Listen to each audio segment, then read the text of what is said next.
that you had to get used to during that time in Sochi. Sorry about that. You were even taken off site, which is sometimes a relief for when you're in that bubble of the Olympic Village. You kind of have a little release valve because they allow you to go off site to a secondary training camp. And were you in Switzerland? Is that right? Austria. Okay. But they did not get to do that.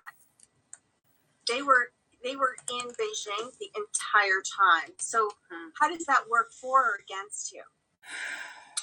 I mean, personally, I would have loved to be in Sochi the whole time if practices had been offered. But because we share the rink with the short track and their events are going on too, we didn't have practice ice, which is why everyone went to several countries surrounding. But ultimately, I do think that there's something to be said about peaking in adrenaline. And I know for myself as an athlete, I do best when I arrive. I have maybe one day of practice and then I compete. And if I'm there for longer, that's a lot of adrenaline wasted in practices. And a lot of that energy is spent in those initial days. And by the time you get to competition, mistakes happen. It's harder. You can't sustain that adrenaline for that long. So I definitely, that's how I did it as an athlete. Of course, some people might have it differently, but in terms of pressure, the Olympics are a huge deal because they only happen every 4 years and they're kind of like the gold medal of making it to a competition. It's the top of the top and it's all about timing. You could be a great athlete in other years, but it's timing that gets you to the Olympics, and you got to thank your lucky stars that it lines up perfectly for you when you go. And so in that respect, representation of your country, of your hometown, of your team around you, your coaching team, your friends, your family, anyone that has been a part of your journey and has made sacrifices for your career, that's all on you at the Olympics. But at the same time, it's like this huge party, this huge celebration of what you've been able to accomplish to even get there. And for me, at the time, being at the Olympics meant that I had made it, and I had finally proven to everybody that my skating career was actually worth something, that I had achieved the top and was finally getting that recognition. So pressure for me was on myself and, of course, on my country to represent the Team USA and all of that stuff. But as a new athlete that stepped into the scene that didn't have all the hype around her name before coming as like a medal contender, the pressure came from within. And that's also huge pressure because you want to prove yourself and you want to show the federation as well as the judges and everybody that you not only deserve to be there, but you are also competitive enough to be at the top or considered among the top women in the world. So that's a different type of pressure than an athlete who's maybe going to their second games or has been around the scene for longer, because their pressure comes from not only themselves, but the weight of expectation from everybody that's been following their career thus far. What was the biggest fear once you got there? I mean, because people talk about the Olympic rings and how they have an energy all their own. And when you're on them, you can actually feel the vibration of energy. So did you feel that sensation? Yes, absolutely. It was so special. It honestly hurts me sometimes to think about how young I was at the event, just because it was such a blur for me and I can't remember all of the tiny details. Like it was almost like a blackout at that point because it was so much excitement. But yeah, there's nothing like skating over ice with the Olympic rings, and there's so few athletes that get to do it in their lifetime. So when we're looking at what happened today, and we are, we're getting feedback, we're getting reports, we're reading online, reports of hearings and recorded hearings and testimony. You're an elite athlete, or going into Sochi. Let's say that when you were training for the Olympics. So you have knowledge of that. What does a typical day look like? A typical training day is, for me at that time, was getting up early in the morning before school, skating before school, running either my short program or my long program, plus sections and reps of my jumps and all of that. Then I changed in the car, went to school, sat in class for 6 hours. Then I hopped back in the car, changed, ate soup out of a thermos, and then I hopped on the afternoon freestyles and I skated for a few hours, and I went through run-throughs of my other program, whether that was double run-throughs, whether that was sections of my program, you know, it's all about training the repetitions of the program and really, you know, getting the polishing in. And then on top of that, you know, if it's a certain day of the week, then I'm doing ballet classes. I'm inviting my ballet teacher to come to the ice and walk through every single detail of my program so that it's super balletic and aesthetic looking. I'm doing stretching classes multiple times a week. I'm doing off-ice conditioning classes, running on the track when I'm done with my on-ice practice. And there's so much that goes into it, and your entire day is completely filled up from hour to hour. And there's really no break time until you go home and you maybe have an hour or two of rest, but that's also time to eat dinner and do homework, and then you got to go to sleep. So it's very, very, very structured, especially at a young age when you're trying to balance schooling and education at the same time as elite sport. Now, were you in a training situation where there were people that were at your level, and you were vying for the same position on the U.S. team? At my ice rink, there was not another women's skater at that time. Most of the kids that I trained with were much lower than me in level, so if I were doing triples, they were working on doubles or maybe double axel.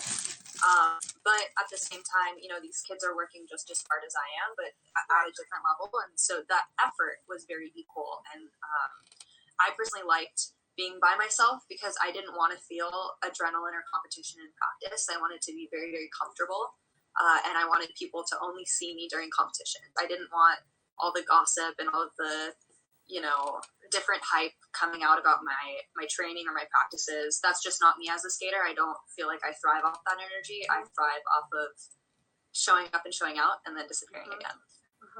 Yeah, because you know, you have experience not only that, but you in college where you are with people your own age and competing pretty much for grades or placement or scholarships or whatever it is in school. So you can probably take us into Terry's camp, how there are so many girls of the same age in these group lessons. Yes. And what that kind of a competition, how that can drive a competitor. Absolutely. So there's a very different system in the US, which is the one that I grew up with, which is private lessons. So you never have like a group jumping class or a group spinning class or a group session where everybody's only skating their programs. That's not how we do it in the US. But in Russia, that's largely how it goes. And I can speak off of this experience because I was actually just in Estonia coaching and doing a seminar for 2 weeks in their training camp, which is very, very similar to Russia. They're right on the border, and they have some really strong skaters too. But essentially, these kids are spending most of the day at the ice rink, and sorry, you guys. Their entire schedule is laid out for them and their levels. So they're coming out and they're doing like an hour and a half of just jump practices, and they're all doing the same jump. And then they all have to show the jump, and then they change, and then they're all doing the same jump for 10 or 15 minutes. Working on it, and that way the coach can see everybody and help everybody, and then you know you show what you got and then you keep going. Take a small break, they're back on the ice, they're doing, you know, a session of skating skills and it's only edges. Then they're doing a session of spins and it's only spins, and then they have a session of only skating their programs over and over again, sections. They have special dance time where they have to go up to the studio and they're learning ballet or whatever dance studio. They have conditioning classes, they have flexibility, they have everything they need every single day at this training facility. And parents are not involved. There's no private lessons. It's fully group coaching, and they have everything provided for them when they get dropped off at the rink. Right. Now, the part where I think it was Sasha that said, I've been here for 3 weeks and I haven't seen my mother and I haven't been able to talk to her. And I think that sometimes when we forget, because people can be so judgmental about these young girls, you know, having temper or not really know how to process things. Because, you know, we're adults on this side, far removed from the competition, and I had difficulty processing, and I was not involved with it. So I can only imagine how difficult it was not just for the people that were around her, but for those 4 or 5 primary players in that scene today. Mhm. So the idea of having that group where you're moving all the time and you are away from your family or your mother, or having that confidant, because you only get so many people you can pick from that you can lean on. And when I saw her react today and I saw her move away when Terry tried to put her arm around her and she moved away from her, for me that was shock, like betrayal. How could you let this happen? Because I feel that there is a philosophy with some coaches that you must surrender everything Mhm. into the coach's hands, and I think that can be very dangerous, because the coach doesn't really care what happens to you when you're 20 or well, even worse 30, or 40, when you can't get in and out of a car, Mhm. without assistance, or having your hip replaced when you're 35 or 45. I mean, they're only you're a tool Yeah. to advance. And I don't want to say advance themselves, because the super passionate coaches like that, I don't think they want fame. I feel like they are addicted to, like, making the clock tick faster. That, like, to manipulate things that are set, like putting, like, with performance drugs, adding more hours to a day. Because someone had said to me, a performance drug is nothing more than allowing a person to have 26 hours in a day versus 24 hours in a day. It adds up over a time. Over a season, that person gets an extra, like, 8 to 12 weeks of practice. So is it not shocking that you could have these kinds of skills when they are constantly drilled, and anything else that you may have had with your studies or whatever is put on the side? Those principal things that you have to learn are, you have this much window to learn it. And I've been in education for a long time, so if you remove the part of dialogue from education, and you're just drilling somebody or making someone memorize or showing someone how to do something and making them repeat it, it's a very boring way, and it really can trap you to feel like you don't have choices. Mhm. Well, I definitely think, especially with the body language of Sasha moving away and, making a comment about her mother, it's heartbreaking, because you can see that there isn't an established, well-formed relationship individually between each athlete and the coach. Mm-hmm. And this is a coach that has athlete after athlete after athlete on a conveyor belt ready to go. And that's the culture that she drives in her students, to have that inner competition and that strive to be the best. But that also breeds a lack in confidence of their own self-worth, of who they are as people. So, of course, this girl is hysterical over getting silver, because to her, silver is the first to lose. It means nothing to her. And she knows it means nothing to the coach, because the coach wants gold. And it doesn't matter which one of the students gets it. It's all about that. And for her to be fake comforted by a coach that has her other student winning the gold medal, it doesn't feel good. And of course you would want your parent in that moment, because they're the only ones that are 100% there for you. I don't think any of her girls could say that Eteri is 100% there for them. Eteri is there for the medal. It doesn't matter who gets it. Mm-hmm. There was something that someone had said. I don't speak Russian, so I cannot verify. I don't know if you speak Russian. When she came off the ice, what did Eteri say to her? Did she say, "Why did you stop fighting"? Yes. Okay. Yeah. So when Camilla stepped off the ice, Eteri's immediate reaction was asking why she let go of her jump from the very beginning. Why did she let everything go? How could she do that? Why? And she was asking Camilla to explain. And I think in one way that could have been Eteri's way of trying to normalize the entire situation for Camilla, because obviously this girl is under, she's just under so much pressure and horrible attention that clearly is messing with her mental, as it would with anybody. She's the poster child of cheating and doping right now, and that's horrible because she shouldn't have that on her back. She Her shouldn't team be. have that. The Yeah. company should be.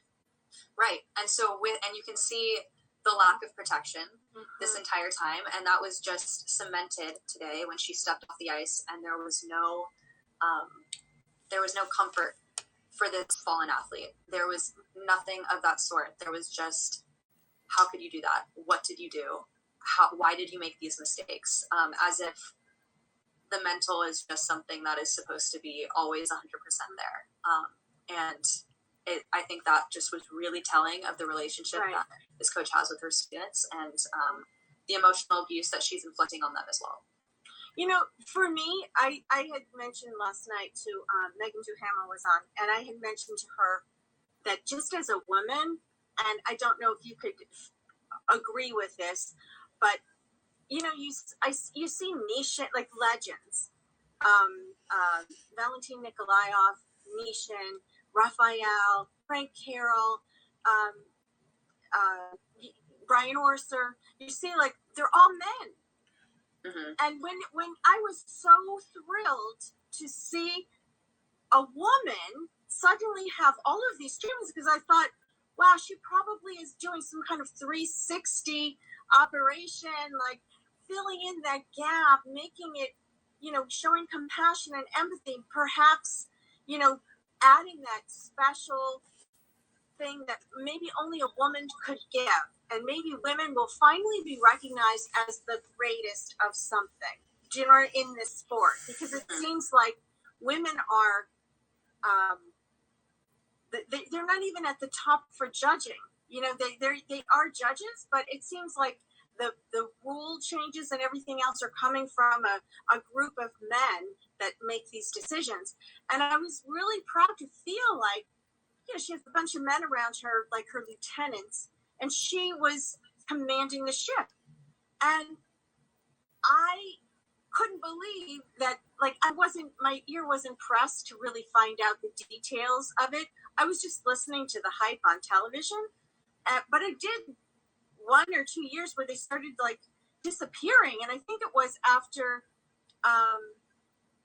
the Lutskaya, is that her name? The champion that ended up stopping and got very ill? Yes, Julia. she was a major name in the sport, and one of Iteri's first students to kind of make a splash, even with incorrect technique. And she ended up leaving the sport, still a teenager, because of anorexia. Yes. And if that doesn't tell you something about the coaching That's team from the very start, That's when I thought, okay, there must be rule breaking going on. And my rule breaking was thinking that abuse, and mostly probably emotional abuse, like that brainwashing. Because I do know, I was a parent. I am a parent, but I was a skating parent. And I know that there are some coaches that have even said to me, like, let him do this. He wants to prove this to you, to prove it to me. Don't you want him to, like, make money and, like, all the wrong things like that? That was a wrong way to try to connect with me, because those things weren't important to me. But to feel that threat of, he better do this or he's not going to be successful. And you feel like that panic. And I can only imagine how some of those parents may feel that if it's kind of like getting into Harvard or Yale, like if you get the ticket and your kids are calling and saying, they're making us go to these old buildings of stone, and you're like, it's going to make you a champion. These are the things that they're probably told, but there's a whole different level of abuse and endangerment when children end up having their urine samples test positive for cardiac meds, whether they're legal or not legal or ridiculous. They don't belong in that girl's body. And if she did have heart variations, as they say, who was risking her life, making her go out and get a heart rate of 180 or 200 beats a minute jumping in the air four times and rotating four times. That doesn't even, it's not even plausible for a stupid person to believe. Well, and I think that's an excellent point that you bring up, and it's funny because I saw a comment a few minutes ago about how I discussed my training plan, which was skating for a few hours a day and balancing school. And one of the biggest differences in the Russian system is they argue that they skate more hours than everyone else, and they work harder than everyone else. So they're trained in 7 to 8 hours as opposed to just 3 or 4 or 5.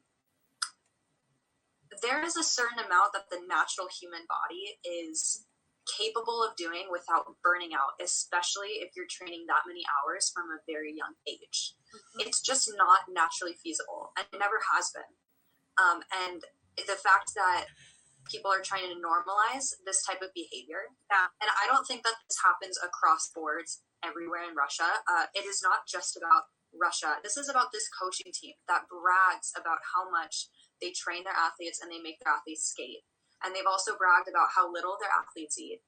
How can you eat so little and train for 8 hours? There are major discrepancies and major clues that they've been giving that their skaters are able to perform so many hours because they clearly are on something that helps their stamina and their endurance and their oxygen intake. Right. And that's the only reason they could train for so many hours.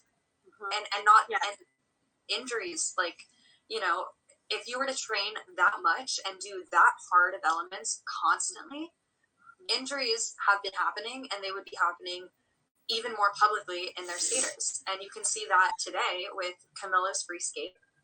She skated the way exactly how I would imagine a natural athlete would skate with that content. Free quads, multiple triples, triple axel. That's exactly how I think somebody would go. Not how she's been performing all season, which has been outrageous in terms of the height and the speed and the perfect landings that have never, ever been seen before in lady skating, ever. It's ridiculous. And I think it's also incredibly scary that they let Camilla go out and skate like that probably without the normal oxygen enhancer she's been on. She could have been seriously injured doing that content. And it's really lucky that she wasn't today. And, you know, at our nationals, is the entire podium tested or just the winner and a random? The entire podium is tested, and then I also think there are randoms, even at nationals. Because I was very curious to find out, was she the only one tested at their nationals? Or top 3 should have been. Okay, I mean, again, I'm not Rusada. Right. I know USADA. Yeah. But at the same time, in everybody's doping contracts that they sign, you know, you are submitting all of your info every day for every hour. I know the U.S. is much, you know, they push for more, and they do more education through USADA. WADA obviously is the oversighting body of all of the countries, but every country has their own collection people and observation people. But I was curious because I was thinking it doesn't make sense that you have the doctor that's there. That was the doctor that was suspended. This is what outrages me the most, Paulina, is that this doctor was suspended from doping violations in rowing. And he was sidelined for 3 years. He could not be involved in sports. And as soon as his suspension, matured, he went and worked with children. Children! Like, you're not talking about, like, go put him with the weightlifters or the back with the rowers, to give him another chance. No, they put him with young children. And he started working with them in sometime between 2010 and 2011. And that's where this secret science factory started producing these incredible performances. So there's a lot to investigate, and I do hope that it gets investigated. I do hope it doesn't turn into, how many non-national anthems can you take away from a country and say, we're going to call you something else, like formerly known as Russia, now we're going to play Dr. Zhivago as your, you know, I mean, that's how ridiculous this is getting. And it's such a shame that the entire country has to be dragged down in this mess, because in reality, this coaching team is the problem, and this coaching team has allowed for this to happen and is representing Russia on its back. And this coaching team is the one that has been repeatedly hurting their students. There's so many of her skaters that have had injuries.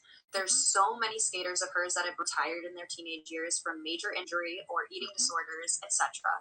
And there's so much going on behind the scenes. And Russia as a whole, all of their athletes don't deserve to get just dragged down in this entire mess. There's so many clean athletes that have been suffering along with this entire mess because their doors to success have been blocked in the politics of Eteri's team having a monopoly in skating in Russia. Sasha Trusova tried to leave Eteri. She went to a different coach. She went to Plushenko for an entire season and then came back because she knew the only way she was going to get to the Olympics was if she was skating with Eteri. And what happened? 3 of Eteri's students made the Olympic team. Nobody else's. They knew. Same with one of her other students, Elena Kosternaya, also left and then had to come back. And she broke her arm training a triple axel with Eteri. How can one of Eteri's, one of her top athletes, one of her champions, break her arm in practice like that? How could a coach allow something like that to happen? There's a lot of question marks, and it is not the country as a whole, and it is not their entire figure skating system as a whole. It's this coaching team, and it's something needs to be done about this because their clean athletes don't deserve the hate or the negative reputation that this entire mess is now bringing them into. And it's just such a shame that they are ruining the name for Russia, and they're ruining the careers of their young athletes. You know, not only that, they are putting the clean athletes in because everyone has their country's pride, you know, and sometimes people, instead of attacking the idea of this camp or the culture of this particular training, they are attacking the country, and that's a bridge too far. That shouldn't be, because there are a lot of innocent people getting swept up with that. Yes. And I do think that people that are outside and people that are skaters in the skating community, whether they're coaching here in the States or in North America somewhere or in Europe, or they're traveling with professional shows, they do have their backup a bit because they feel that they need to defend Russia because this particular camp, and the excuse, Paulina, and explain, because you're much more familiar. I have some friends from Russia, and I had a conversation with her, and we talked about the doping, and she said, Kelly, everyone dopes. And I said, no, they don't. And she was like, she used to skate for Russia long before your time, probably around your mom's time. And I said, they don't. And she said, well, then you're a child because everyone does it. And I said, these were cardiac, like this child could have had a heart attack. And she said, no, everything is done very scientifically. They know there's very tiny micro doses. And I said that I don't believe countries do that. And I believe that, we've had doping in sports. I mean, U.S. track and field has had numerous amounts of people that have done performance enhancing drugs. I don't mean like pot or something like that. I mean, have gone to a scientific lab of people that do this and do the blood exchanges. But that's kind of with adults, that they're kind of contributing or being pretty much athletic criminals on their own. These children, they were just doing what they were told, I mean, we know that to do 50 axles every hour is very dangerous. But if this coach says do 50 axles every hour, they're going to do them. Absolutely. Right? It's such a mess, obviously. And there's a really hard time to fight within the system for them, because they know that right now this coach has all the power, which is why her athletes leave and then they come back. And it's fishy. She has athletes that leave her, and they go train elsewhere. Some go train in different countries, and all of a sudden they can't skate clean programs anymore. It's not about their ability. It's not about their training. It's about the loopholes in the system that this coach was providing for them. And it's painfully obvious when you look at so many small details within the last 8 years of her coaching and her students that have been on top. Right. And at the end of the day, like you said, they're talking about how it's kind of like, oh, everyone does it. Everyone finds the legal drugs that help them. Right. That's such a problem. And it's crazy because I never even thought about something like that until I heard that Camilla was caught on not one banned substance, but she was on 3 different heart medications and 2 were legal. 2 are not. Right, but they're not recommended for pediatric use. And the thing is, they're not, WADA has never even thought to put those things on there. Because they said there are a lot of things like lead. Okay, lead isn't on there, but it should be. I mean, it's poisonous. It's a poison, right? There are a lot of drugs that are not listed. And now they're going to have to up the ante now and find out of these combination, these cocktails. Yeah, and they absolutely should. And this also isn't like only an attack on Russian skaters. I'm saying test everyone. It's not fair if other people are playing by these special rules. Everybody should get tested. It's not just these specific skaters that we're targeting. If they're using some legal loophole, well, let's see who else is using legal loopholes. I'm all for that. And it's just not clean. And you can see from past interviews, other skaters have been very vocal about it. Plashenko has admitted to it. Tektomisheva has admitted to it. Uteri has. They were using meldonium, which was also a heart medication that was aimed at endurance and stamina help and blood flow help until that it became banned. And the reason it was banned was because 17% of Russian athletes had a high concentration. That was found in their testing, so they banned it. And they have been very vocal in media about, okay, this one got tested, this one got found, we're going to find something else because we're going to find something legal we can use. They're looking for extra loopholes to be able to train longer, to train harder, to be able to withstand more stamina in their programs, do more run-throughs. Right. And the improvement that you're going to see in skating at that point is vast. And that's why we're all of a sudden seeing so many quads out of this specific group of skaters. And it's sad because it's not a competition of natural ability anymore. It's a competition of chemistry. It's a competition of what can we find to give us that competitive edge that's technically legal, but it's not natural. Yes, you're giving synthetic drugs to get synthetic results.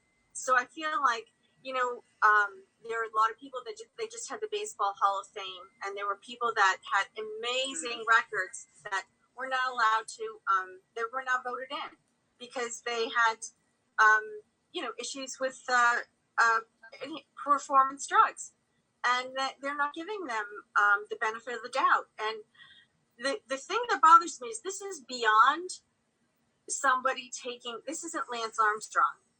This isn't a 30-year-old man trying to win like his 5th Tour de France or 8th or 10th or whatever he is allowed to even put on his record. I don't even know. But these are children.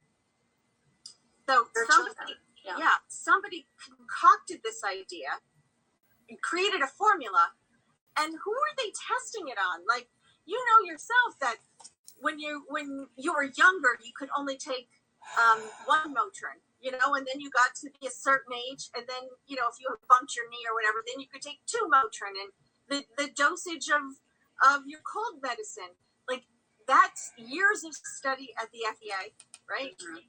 Who are the subjects that they are testing this dosage on? Are they asking for adult skaters? I don't know.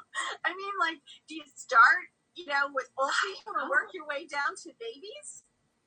I don't know. And it's crazy because it's unfortunate that the environment that so many of these athletes are raised in and brought up in skating in this culture is normalized to them because it's what their teammates are doing. It's what they are doing under the guidance of both a top coach in the world as well as doctors and medical personnel within the team that are giving them these doses. They're not questioning. Meanwhile, I'm out here, 15-year-olds, international for the first time, and my parents are running to check if taking a strong Tylenol is going to be against the rules before I take any Tylenol. You know, or a muffin, or a poppy seed muffin. You know, there are just different things, or certain brands of chapstick. There are so many products that you would not think are on the banned list, but you really need to have that. I mean, when Adam first started, you know, he was obviously younger. We didn't have that kind of app. You had to go on the old-fashioned laptop, and then you had to fax your whereabouts. I mean, it was pretty Stone Age, but things are quite modern now, and you can quickly assess whether or not access the the thumbs up or thumbs down, or can interact, or it's in season or out of season, because there are some drugs that you have permitted in season versus out of season, or out of season versus in season. But I think it's beyond a doping issue. I don't understand if she was assaulted in a different way. Say if she was physically assaulted, I would assume they wouldn't say, well, it's going to cause irreparable harm unless we just deal with her assault after. They would have taken her out and taken her to a hospital, and they would have talked to her and counseled her.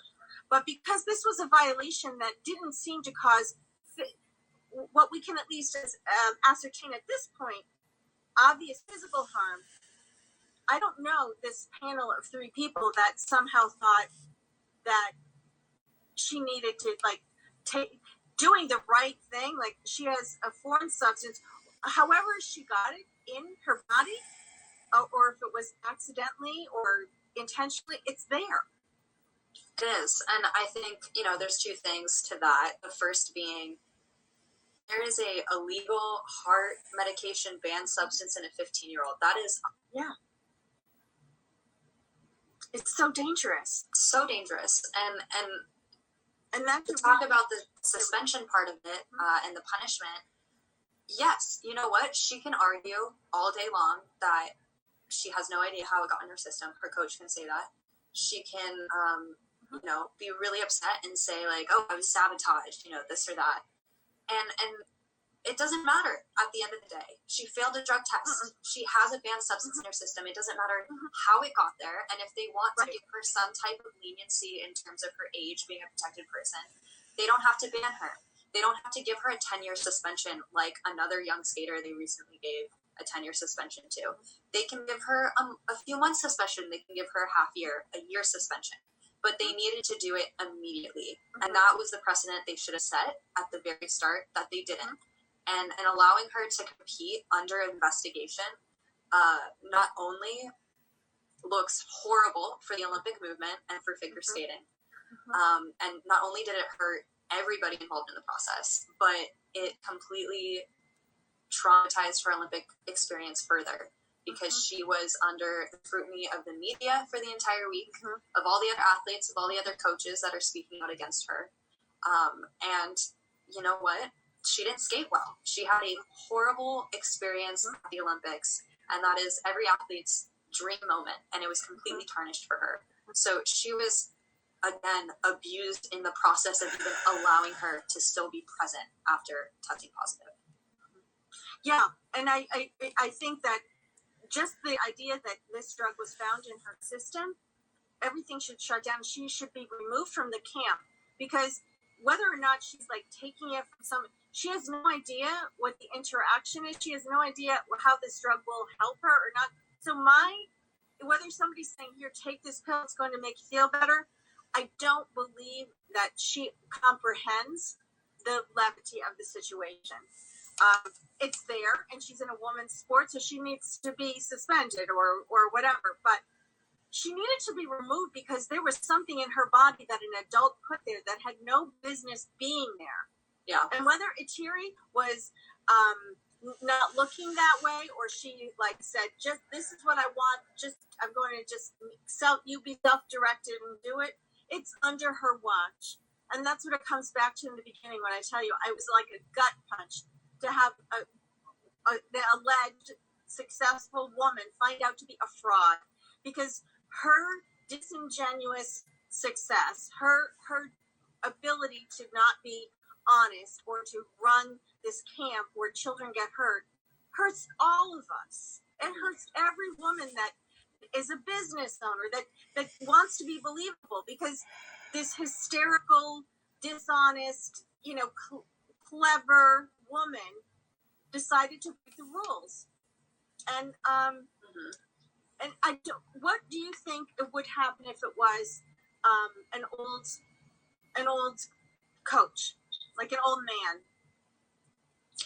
I mean, I have no idea.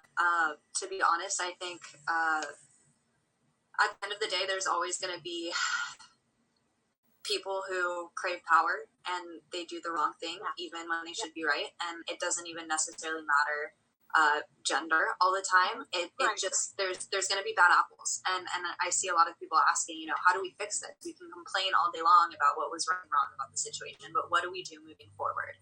Right. I don't think that it's a problem with age, and I know a lot of people are saying, let's raise the age limit, let's do this. I do think the age limit should be raised if they continue the judging the way they have, because the judging is the root problem. It's not the age. Right. If you raise the age limit but you don't do anything about what this coaching team is doing, corruption is still going to happen. Right. The problem at the very root is the fact that in the last 8 years, the judging system has catered to Itiri. And the proof of this is looking at her first skater that sprung up and made Itiri's name famous, which is Yulia Lipnitskaya 8 years ago, who had a wrong edge on her lutz. She had a very small step up on her double axel. And she's scoring 10 to 15 points higher than a skater like Gracie Gold, who is an excellent technician. Great technique. With the same programs. Ridiculous. Going forward, the next few years, she has her athletes on top. Evgenia Medvedeva, wrong edge lutzes, winning everything. We have Alina Zagitova, who backloaded her entire free skate and received no penalty for lack of real program composition, where you have to spread out everything equally. They gave her the gold medal. They gave Evgenia the silver medal with improper technique. Moving forward, this last quad, all of Itiri's students are winning every single medal. And it doesn't matter that they don't have a balance in terms of the components and the artistry. They're running jump to jump to jump, and they get everything. Even getting scored outrageously higher than they should in the artistic scores, and it's because of their quads. Every rule that the ISU has been making has catered to Itiri's team, and it's wrong, and it's the judges' fault. And the judging needs to seriously change and start judging honestly, and then these young skaters aren't going to be scoring the way they were. I don't want the age limit to change. I was 15 at the Olympics too. I don't think you should be held back at your competitive peak just because of this whole fiasco that's happening. I was 9th at the Olympics, even though I had the highest technical free skate in Sochi. I had 2 triple-triples while everyone else was doing 1 triple-triple and a double axel triple-toe. I still scored 9th, and it was because I was young enough to the point where they said, you know what, right now we're prioritizing women skating. Wait a few years, you'll grow into your body, you'll have more mature skating, you'll get the emotions really pulled out in a believable way. Fine. 4 years later, that's not what's happening. It's now been 8 years, and it's completely flip-flopped. And the problem is the judges are rewarding the wrong things, and they're being super dishonest, and that's where all of this is happening. So the judging system needs to change. It's not just making an age limit. It's not just, giving Itiri a slap on the wrist. She needs to be gone. Step back to blaming the athletes. And it's not the athletes, it's the rules and the operation that the athletes operate within. Yes. So I agree with you. I want to be careful of the time because I don't want to have a clumsy click off, because Instagram is so angry it won't let us talk for more than 60 minutes. So, but I can't even believe that we've been talking this long. You are just a wealth of information, and you have such an incredible perspective. One being familiar with Russian culture, being familiar with being 15 Olympian, a 15-year-old Olympian. And now as a mature woman, you understand, have that compassion and empathy when you see 15 and 16-year-old girls completely, lose their coping skills. And you can identify with what they're unable to process because of that limited exposure of practicing.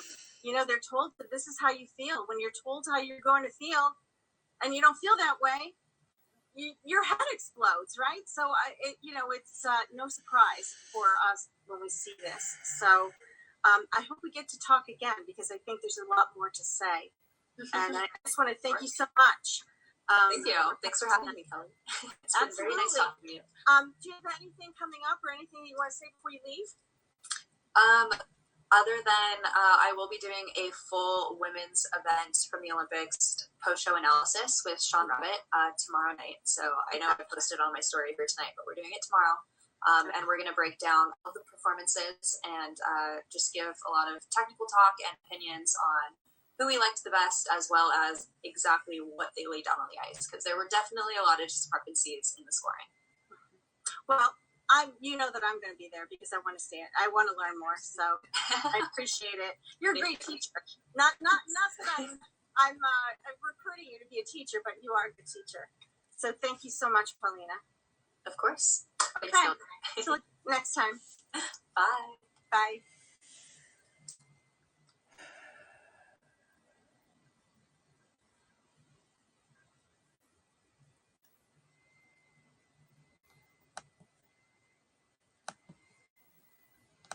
Okay, thank you for listening with me.